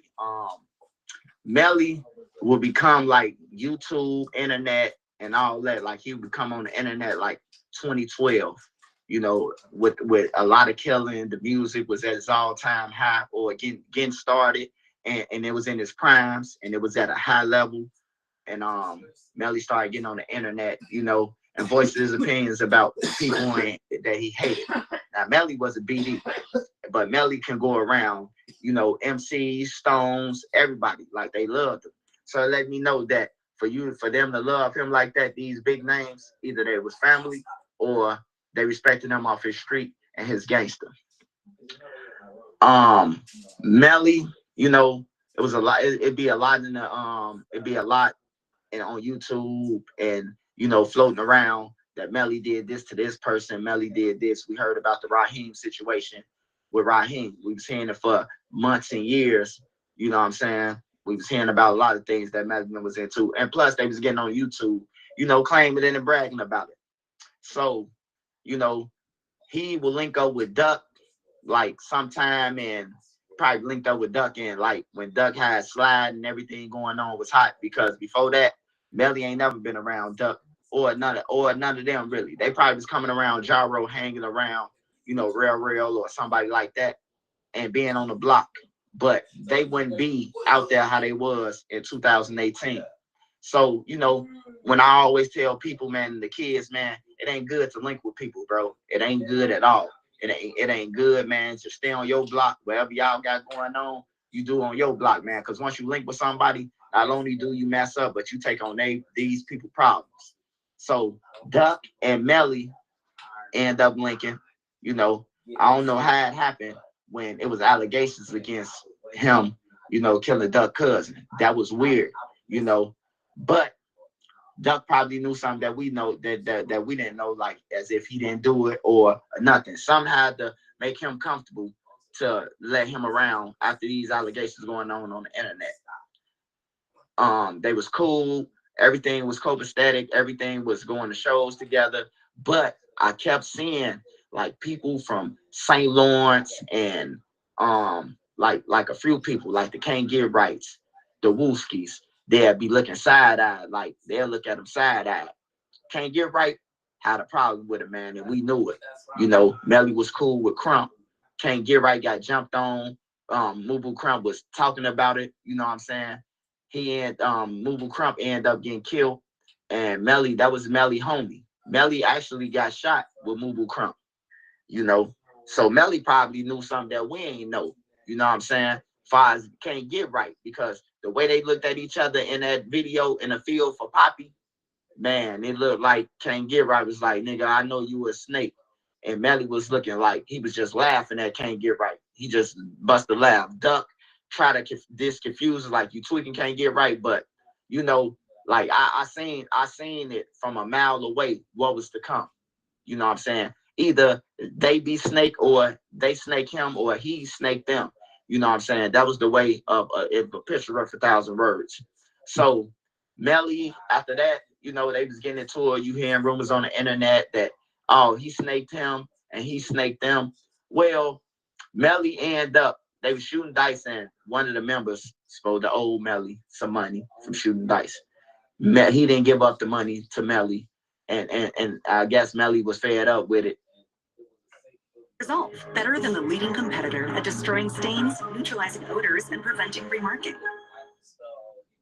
You're so into him, it's literally obvious to everyone but you. Kind of makes me think you know just how much fun we could have. So, and him and another member from the hood, end up going over there, and you know what I'm talking about, just firing up the crib. Well, I'm gonna tell you this before I tell about the Melly party story. I don't think Duck in a million years called Melly and told Melly, don't go to that party. They gonna take you out, and Melly still went. So that theory we gonna throw out the window. I don't think Duck knew. Duck ain't the type of person that set nobody up. Duck ain't the type of person that if you right there with Duck, nigga, Duck standing on business with everybody. If he say you cool, nigga, you cool. Duck ain't gonna let nobody touch you. So far as that, Melly going to this party, and I think this was the most snaked out, you know, that everything you could do, it was like blatant, like it was like it was stupid, man. And then it would end up changing Chicago, and it would end up a lot of lives being lost behind 051 Melly down. So Melly, he goes to this party on 61st in St. Lawrence on September the 1st, 2019. He go to the party. I don't know if Melly was with some members or who he was with, but it ain't look like he was with no members unless they ran when COB Travo from Gyro City Travis was standing over him after he got shot. But Melly goes to this party. He can't hide nothing on his mind that he felt that was a threat because he went to this party. Why would you go to a party that you know you about to be backdoored? You going to the party thinking that you cool. Well, Melly was in a party. We seen the tape, the thumbnail on there. Y'all want to see the tape and all that. Y'all can see that on there. I ain't getting my page struck. But it was the biggest snake move ever. Melly at the party. He's standing against the wall. And the party, the music going and everything. It's 100 people up in there. And then the gunman just whoop, whoop, whoop, whoop, whoop, whoop, whoop, whoop, whoop, whoop, whoop, whoop, whoop, whoop. It was going off, the shots. You know, then everybody, the crowd scattered. Then, you know, Travis get a stand over Melly, but I think why Travis died is because Travis recorded it. People probably felt like he recording it and it got out to the internet, you know, so, you know, he probably was a marked man after that. But I really feel like Travis, he ain't know, and he was like, damn, they killed Yarmil, you know. I know what we about to go through. I know it's about to be a war. I know everybody about to be wiped out. That's what I heard when I heard the Travis voice. Melly, you know what I'm saying? I don't think that he knew, once again, that he was about to die. Now, after that, you know, some guys was on the internet. Oh, we the backdoor kings and all that type of stuff. You know what I'm saying? They was letting it be known who did it. You had rappers come out and say who was responsible for Melly and everything. But what I can tell you this, after that, it broke up the streets and it made people choose sides. You even had people voicing opinions about FBG Cash, you know what I'm saying, still hanging with them on the internet with them. They even started calling them 051 Cash at some point, you know. So they was real pissed about the relationship that they were still having, knowing that it's a war going on. It's a war about to go on, and it's a war going on. So Melly got killed, man. And when Melly got killed, man, I'm talking about people was coming up missing like ghosts, man, left and right. Every other week, every week and a half, somebody dead, somebody gone, bro. You know what I'm saying? Well, I seen a block get wiped out. You know, I don't know if it was behind Melly, but I seen a block get wiped out after Melly was gone. You know, and that just lets you know, kids, to y'all, man, you can't trust everybody, man. You think they your homie, you think they gang, you think they got enough respect for you, but nah, a person to get you out the way if they scared of you, if they want your shine, if they jealous of you, or if they think who he think he is on our block and think he gonna get away with this. I seen a lot of lives lost behind that, and I seen it for frivolous. You know what I'm talking about? They getting on that bragging about killing people. That shit ain't cool, bro. You putting the police on yourself. You know what I'm saying? Melly got took out, and it ain't been the same since, man. The blocks got wiped out, man. Everything dry. It's some hoods that's out here that they ain't got no more hoods because, you know what I'm saying? All because that one call that was stupid, you know. Well, I can't really say it's stupid because they probably had motive for the reason why they did. They probably thought that he had something to do with their family members or their brothers or cousins, or, you know, could be that Melly shot up somebody's crib and they wanted revenge. Their kids was in there, they daughters in there, they was in there, they wanted revenge, man. 051 Melly is still respected to this day. Melly was big and wasn't a rapper. That's how big he was. Imagine if Melly started rapping, he would have been bigger. He always voiced himself and his opinion about a lot of stuff. And when he say that the streets ain't for everybody, the streets ain't for everybody, man. You know what I'm saying? 051 Melly, if he was to rap, he would have been big. He would have been way big. I still got a lot of questions, like they knowing that he had something to do with Raheem, or they even said it in the streets, or he bragged about it. Like that was a red flag to me to even hang around him or none of that. But like I said, I don't know Doug motive. I ain't know Melly motive. while they was around each other, none of that. But I know people was getting picked off. We still don't know what happened to Side and Motor. We still don't know what happened to a lot of people. You know what I'm saying? Richie Jerk got killed. Poppy got killed. You know what I'm saying? And when you got a lot of ops, you could say this block did it, or this block did it, or this block did it. But if they was wrapped up like mummies, you don't know who did it unless you could follow the camera back to their crib or where they been, man. It's sad, man. We lost a lot of lives, man, to nonsense. To nonsense. Hey, y'all, when I tell these stories, bro, all I'm doing is reenacting, recanting the story that was already out there. If y'all in the comments talking about the feds are going to be on them next, y'all putting them on them. I said nothing about who killed who or none of that. I'm just telling you the story and my opinion. You know what I'm saying? Melly was vicious. One thing I like about Melly, though, is he did stand on business. His baby mother ended up getting killed. She had went on the train tracks to retrieve a cell phone, an iPhone, and she got killed by the tracks. He was standing on business. You know, it's a lot of kids that ain't out here with their daddy. He was a family man, but he was a villain. After that, like he knew how to cut the switch off. You know, he was a big threat to a lot of people, man. He was a big threat to a lot of people. And yeah, Melly got backdoored. That's what they call it. He got backdoored, set up, and I just think it was plain snakish. I think if Melly would have been alive, I think a lot of more people would be alive than what was dead. I ain't gonna lie. I know they say people die all the time, but no, man, that shit hit different when Melly got killed. I ain't gonna lie. I ain't never seen those people just get took out that fast, man. Behind it, you know. But condolences to everybody, man, in Chicago, man. This Trenches News, man, the Melly story. Everybody dead who was around, who Melly was around, the Kurt Max, the Slims. Bum J probably the only one still alive that's big head that y'all know. You know, Melly was able to go on No Limit, able to go on Tuckerville, able to go 051 and a lot of blocks, man, that people would never knew that he could be on. Like he was that dude, man, as far as the streets, but it all added up to nothing, man, because he ended up losing his life for a cause that it wasn't even worth it, man. This is what happened to Melly.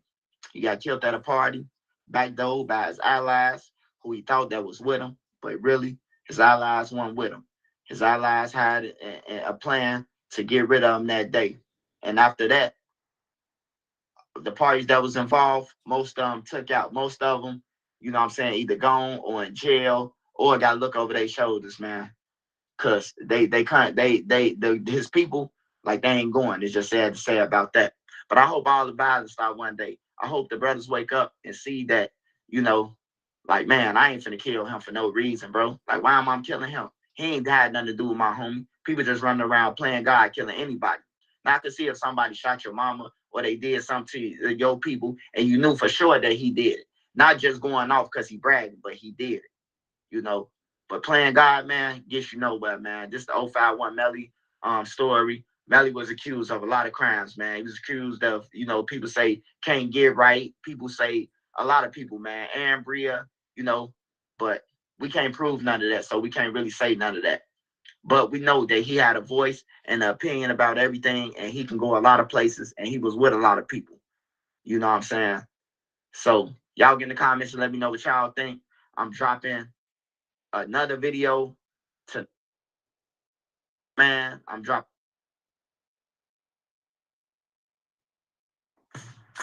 I'm Questlove, and this is the Balvenie Whiskey. Yo! Happy Friday, it's your boy Tristan News, and I'm back at y'all with another one. Appreciate all the love, support. Thanks for everyone who subscribed to my channel. If you ain't subbed to the channel, make sure you do. Make sure you're doing the membership. Shout out to the Real Mod Squad at Made Media Magazine, man, on YouTube. Go and follow his page, dope dude.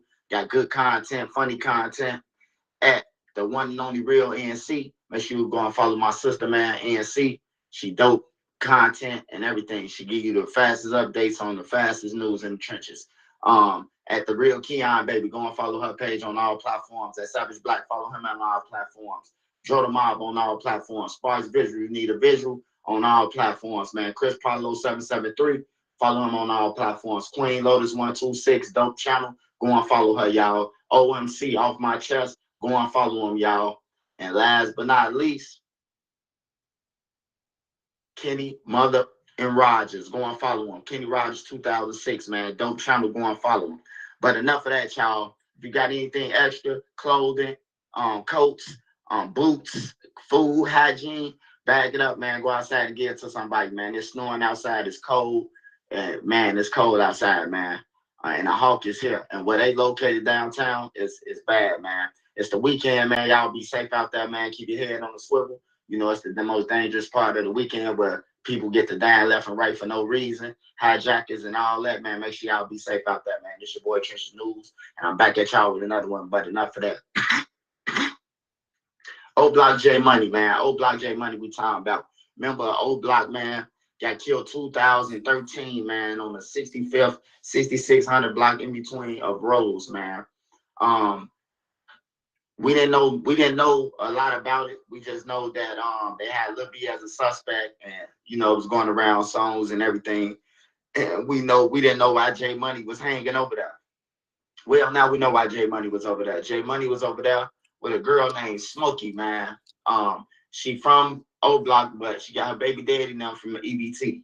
And I guess Edog was there. Mona Lisa came out yesterday because she tired of them putting her name in it. The mama came out and said that J Money was backdoor. So Mona Lisa came out, was like, nah, y'all better get that right. Hey, I'm gonna tell you something like this, man. Like Mona Lisa, she probably was on both sides, bro. But she ain't said nobody up, bro. I ain't never heard of Mona Lisa. I'm just gonna keep it real. I ain't never heard of Mona Lisa set nobody up. You know what I'm saying? But people probably didn't trust her, but I ain't never heard of it. But anyways, she said, Edog, I called you 3 times, nigga. You ain't get on there. I called you the 4th time and you ain't pick up. You need to get online and tell them what really happened. Because when I called you and asked you what's wrong, what's going on with my baby daddy, you told me he was cool the whole time. He was laying down on the ground, shot up. You know what I'm saying? That was disturbing, man. That was disturbing. And then, you know, they said Prince Dre and them took off and ran. And I don't know, man. I don't know about the setup. I don't know if they, you know what I'm saying, somebody peeped them and they just attacked. You know, I don't know about that. I ain't gonna put that on Edog now. But, you know what I'm saying? Like, get out the streets, kids. This is the reason to get out the streets. You see what's going on? Like, a parent don't even know if they kid got backdoored. You know what I'm saying? You got to watch your company, who you with. You know, you might have somebody from the other side, baby mama, hanging with y'all. That's a danger. That's a red flag, man. You know what I'm saying? He ain't laying in the bed, piping her down every day. You think he can't get in her ear? Especially if he got a little money. He can't get in her ear and tell her, man, we need them. You know what I'm saying? And Mona Lisa was like, man, she tried to backdoor BJ, Los, C Murder. She tried to backdoor a lot of people. They in the car with her and she dropped locations and all that. Like, that's crazy, man. But yeah, man, Mona Lisa had cleared her name, man. I'm gonna say one thing I know about Mona Lisa, man, that she ain't on no backdoor shit, bro. She don't be on that, bro. Like, she was loyal to Jaro. She was still cool with them. I still was saying over there with the members, like with the members of Jaro. Like, it's all on YouTube. But yeah, man, it's a sad situation. J Money lost his life. He was out there in the field, you know, terrorizing. You know, he got killed. You know, rest in peace to him and the other guys. They all died for nothing, for a reason of nothing, man. But yeah, it's coming out, man. Old Block Edog was there. Old Block Prince Dre was there. Smokey, they was with Smokey, which is a cray baby mama who got he was out there with Buddy and K.I. when they got killed. When K.I. got killed, he was shooting dice with K.I. So it's all bad, man. But finna get into the next story, man. Old Block trial, man, is on hold, man. Old Block trial is on hold.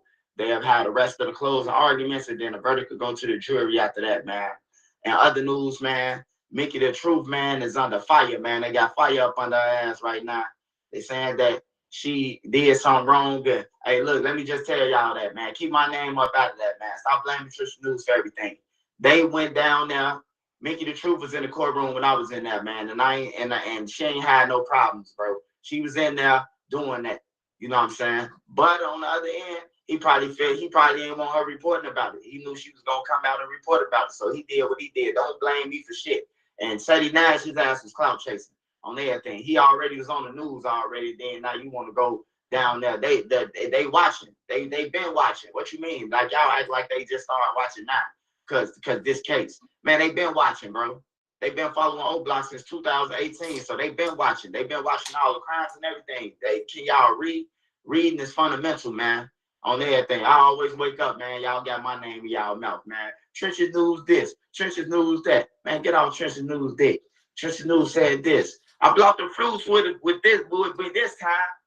Unloose the fruits on the made media. Woo.